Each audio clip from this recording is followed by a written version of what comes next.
In March 1944, over Germany, a young RAF tail gunner faced the sky's deadliest truth. He was about to fall 18,000 feet without a parachute. I'm Matt, and this is Battlefield Legends, real stories of survival, courage, and the impossible from the battlefield. Let's begin. It was a cold, moonless night over Nazi Germany. The sky stretched on forever, an ocean of black, broken only by sudden flashes of light. Below, cities hid in darkness, only betrayed by the faint glow of street lamps under blackout shades. But up here, the darkness wasn't empty, it was alive. In that endless blackness, bursts of orange flak dotted the horizon like violent fireworks. Each one carried jagged steel shards, designed to shred aircraft and crew alike. Each burst could turn a bomber into a falling coffin in a heartbeat. In the tail turret of one of those bombers sat 21-year-old Nicholas Alkemade. His job was simple in theory: stare into the dark and spot trouble before it spotted them. The turret was small, cramped, barely bigger than a metal and perspex bubble attached to the tail of the plane. Nicholas sat alone, cut off from the rest of the crew except for the thin crackle of his intercom. His only company, the endless night sky. And tonight, trouble was out there. And it was hunting. At 18,000 feet, the temperature outside could freeze exposed skin in seconds. Inside the unheated shell of the Lancaster, oxygen masks hissed quietly with each breath. The thin air made every inhale feel like sipping through a straw. 7 men filled the bomber: pilot, navigator, engineer, bomb aimer, wireless operator, mid-upper gunner, and Nicholas, the tail gunner. They were young men, most barely out of their teens, bound together by routine and necessity. Each relied completely on the others. If one failed, they all failed. Their mission was clear: drop their payload on Berlin, then make it home. The flight in had been eerily calm, too calm. The crew traded clipped words and dark jokes over the radio, but each man felt it, that heavy silence, the kind that comes before a storm. A sudden glint in the darkness. Movement. A German night fighter. Before Nicholas could call it in, cannon fire ripped into the Lancaster. The aircraft jolted violently. Metal shrieking, instruments rattling, the intercom came alive with shouts, warnings, orders, panic. Then came the smell. Sharp, chemical, unmistakable, burning aviation fuel. And then the heat. It wasn't gradual. It hit like a wave, rolling towards him, feeding on oxygen. Flames licked through the fuselage, racing faster than men could move. Nicholas, twisted in his turret, desperate, reaching for his parachute clipped to the wall behind him. But what was left was just scorched fabric, melted webbing, twisted buckles. The fire had eaten it alive. Through the headset came the pilot's voice, clipped, urgent, absolute. Bail out! Bail out! One by one, the crew hurled themselves into the freezing void. Nicholas stayed where he was, trapped. The radio sputtered and died. The hatch wouldn't budge. The fire was almost on him. There were only 2 ways this ended: burn alive or jump without a parachute.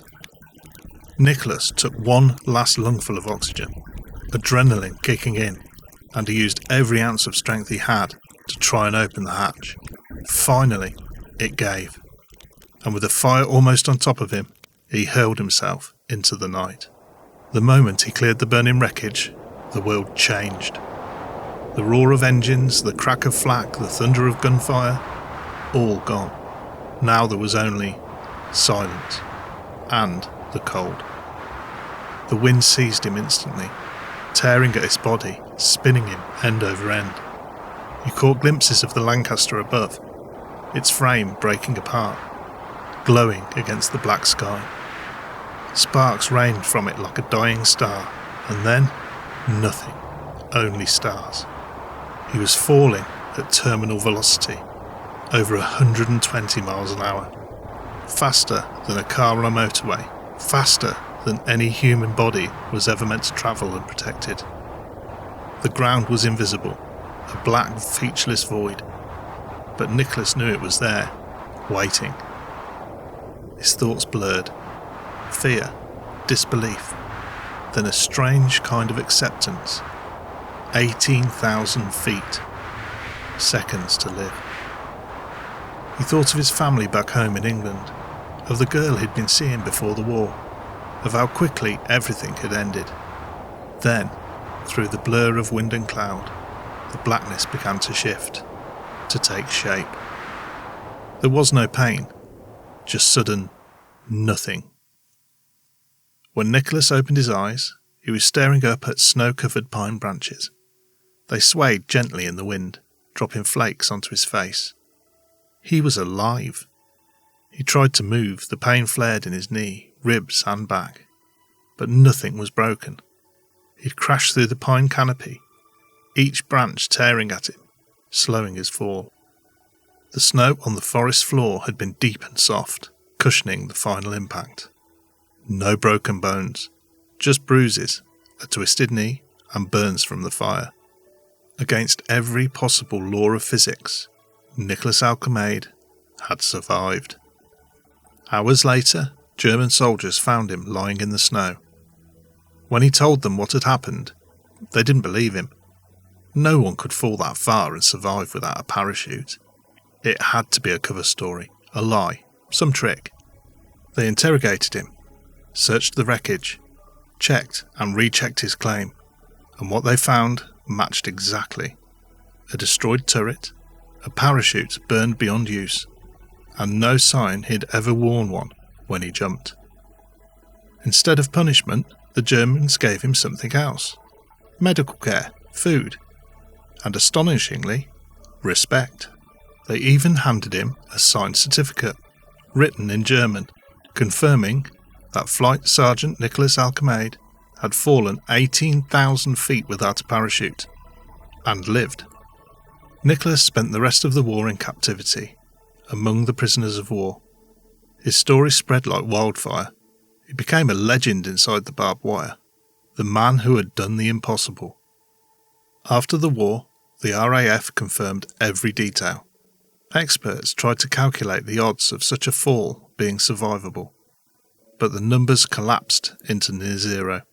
Statisticians admitted it was incalculable. By all rights, Nicholas should have died that night.